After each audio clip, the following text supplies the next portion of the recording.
안녕하세요. 저는 한국산업기술평가관리원에서 근무하고 있는 김기철입니다. 저는 작년부터 올해 초까지 규정 업무를 담당했었고요. 오늘은 아이테크 시스템을 통해서 연구자님들께서 가장 많이 궁금해하시고 질의 주셨던 사항에 대해서 답변을 드리는 시간을 가지도록 하겠습니다. 먼저 첫 번째 질의입니다. 정부 지원 연구개발비와 기관 부담 연구개발비 산정에 대해서 문의를 주셨습니다.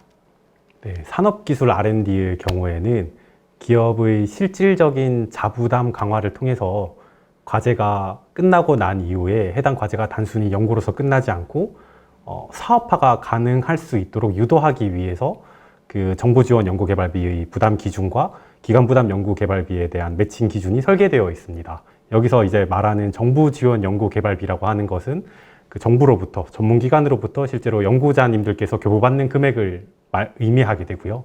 두 번째로 기관 부담 연구개발비는 크게 현물과 현금으로 구분되게 됩니다. 여기서 말하는 현물이라는 것은 그 해당 기업이나 해당 기관이 보유하고 있는 어떤 연구시설, 연구장비 내지는 연구인력을 의미하게 되고, 현금이라고 하는 것은 정부 지원 금액을 교부받는 만큼 매칭해 주셔야 되는 금액으로 생각을 해주시면 좋겠습니다. 여기 보이시는 표와 같이 사실은 조금 그 정부 지원 연구개발비와 기관 부담 연구개발비에 대한 지원 기준이 약간은 복잡합니다. 그러니까 과제가 원천 기술형이냐 또는 혁신 제품형이냐에 따라서도 사실은 다르게 되고요. 두 번째로는 중소기업이냐, 중견기업이냐 또는 대기업이냐, 공기업이냐에 따라서도 그 지원 부담 기준이 달라지게 됩니다. 예시를 들어서 제가 조금 더 설명을 드리면 그 정부 지원 연구개발비 3억 원을 지원하는 원천 기술형 과제를 중소기업이 수행하고자 하실 경우에는 그 해당 중소기업은 이때 1억 원을 매칭을 해주셔야 됩니다. 이 1억 원 중에서 6천만 원은 중소기업이 보유하고 있는 현물로서 부담을 해주셔야 되고, 나머지 4천만 원에 대해서는 현금으로 납입을 해주셔야 되는 금액으로 보시면 될 것 같습니다. 이렇게 이제 교부받은 정부 출연금에 대해서는 사실은 기업에 대한 어떤 자금 지원 체액이라기보다는 과제를 수행하기 위한 연구비로 보시는 게 타당합니다. 그래서 과제를 수행하시는 데 있어서 실제로 투입되는 재료비나 연구 장비를 위해서만 사용을 해야지 추후에 과제가 끝나고 난 이후에 정산을 하는 데 있어서 회수되거나 또는 불인정되는 사항을 예방하실 수 있게 됩니다. 두 번째 질의로 넘어가겠습니다. 두 번째 질의를 확인해 보면요.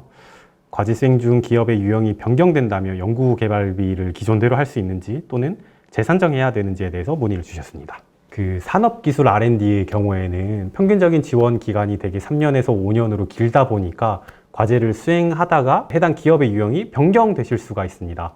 이때에는 산업기술혁신사업 기술개발평가관리 지침에 따라서 변경된 해의 다음 연도부터 연구개발비를 재산정해 주시는 것을 원칙으로 하고 있습니다. 다만 중소기업 기본법에 따라서 과제를 수행하고 계시는 중소기업이 중견기업으로서 성장했을 때, 특히 규모의 증가로 인해서 성장했을 때는 중소기업 기본법의 명시적 법 조항에 따라서 그 다음 연도부터 3년 동안은 중소기업으로서 저희 또한 간주를 하고 있습니다. 그래서 비록 중견기업이 되셨다고 하더라도 여전히 중소기업 연구개발비 기준으로 혜택을 받으실 수가 있게 됩니다. 세 번째 질의하겠습니다. 연차평가가 완전히 폐지되었다는데 그렇다면 연차평가 없이 다음 연도 연구를 계속 수행할 수 있게 되는지에 대해서 질의 주셨습니다. 원칙적으로는 국가 R&D 과제에 있어서 연차평가가 완전하게 폐지되었다고 보시면 될 것 같습니다. 다만 여전히 단계평가라는 항목은 존재를 하는데요. 제가 예시를 들어서 설명을 드리면 1차년도부터 4차년도까지 과제를 수행한다라고 가정을 하면 1에서 2차년도는 대개 1단계로 구분이 되고 3에서 4차년도는 2단계로 구분이 되게 됩니다. 단계를 구분하는 시점에 단계평가를 받도록 변경이 되었다고 보시면 될 것 같습니다. 예전 기준으로는 사실 매해마다 이제 평가를 받아야 되는 기준에서 지금은 그 단계별로 평가가 구분이 되었기 때문에 아마 연구자님들 입장에서는 평가를 받으시는 데 있어서 써야 할 행정 소모들이 상당히 줄어들었다라고 보시면 좋을 것 같습니다. 다만 여기서 이제 조금 유념해 주셔야 되는 부분이 있는데요. 이러한 과제 연구개발비는 그 정부 출연금이 구성되는 항목을 들여다보시면 첫 번째로는 R&D 사업 성과평가법이라는 게 정제를 하고 있고요. 두 번째는 정부의 예산안 심의, 그리고 세 번째는 국회의 확정 단계를 거쳐서 최종적으로 예산이 확정되게 되고 있습니다. 근데 이러한 매 심의마다 사업별로 그 성과가 뭐였는지에 대해서 검증을 하도록 되어 있습니다. 그러다 보니까 과제별로의 성과를 이 사업 보고서에 사실은 담게 되는데요. 만약에 그 연차 평가가 폐지되었다고 해서 연차 보고서를 조금 성실하게 작성하지 않게 될 경우에는 해당 사업의 성과 자체가 상당히 미흡해 보일 수 있는 효과를 가져오게 됩니다.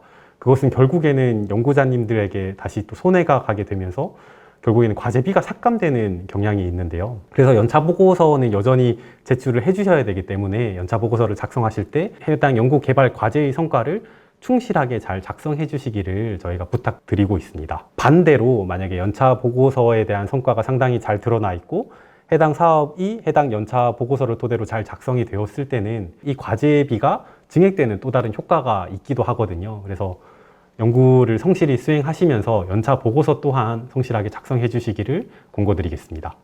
연차 정산을 폐지하고 단계 정산이 도입됨으로써 가장 크게 바뀌는 것은 무엇인지에 대해서 질의를 주셨습니다. 사실은 이제 이전 규정으로 먼저 설명을 드리면 연차별로 교부받는 금액은 과제의 기간이 길거나 단기가 길다고 하더라도 해당 연차의 예산은 해당 연차 내에서 소진하는 것을 원칙으로 하였습니다. 그러다 보니까 연구 현장에서는 약간의 이제 자유스러움이 조금은 떨어지게 되는 효과가 있었어요. 무슨 말이냐 하면 과제를 수행하시는 데 있어서 실제로 그 비싼 장비를 해당 연차에 구입을 하셔야 되는데 그 연차별로 예산이 균등하다 보니까 비싼 장비를 사실 구매하기 어렵다라거나 뭐 이러한 이제 조금 어려움이 있으셨는데요. 이러한 그 사항들에 대해서 저희가 연구 자율성을 조금 높이고 그로 인해서 그 연구자 분들께서 더욱더 뛰어난 연구 성과를 그 나타내실 수 있도록 단계 정산을 도입하게 되었습니다. 단계 정산이라는 것은 쉽게 말해서 그 연구 개발 기간이 1, 2, 3차년도를 한 개의 단계로 본다라면은 1차년도에 교부받았던 금액에 대해서 어떠한 행정 행위 없이 3차년도까지 이월하여 사용하실 수 있다. 이렇게 이제 상당히 연구비를 사용하시는 데 있어서는 자율성이 강화되었다라고 보시면 좋을 것 같습니다. 다만 여기서 또다시 유념해 주셔야 되는 부분이 있는데요.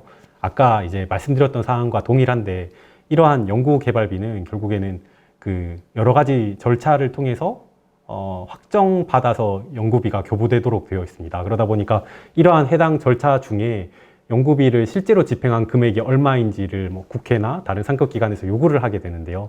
이때 만약에 뭐 1차년도에 그 저희가 교부드렸던 예산 자체를 상당히 소진을 안 하시거나 사용을 안 하셨을 경우에는 국회 단계에서 이러한 그 사업을 들여다봤을 때 이전에 예산이 상당히 과도하게 배분되었구나. 그래서 차년도는 예산을 조금 삭감할 필요가 있겠다. 이러한 인식을 줄 수가 있거든요. 그러다 보니까 아주 불가피한 사유가 아니라면 가급적이면 연구개발 계획에 따라서 충실하게 연구개발비를 사용해 주시기를 부탁드립니다.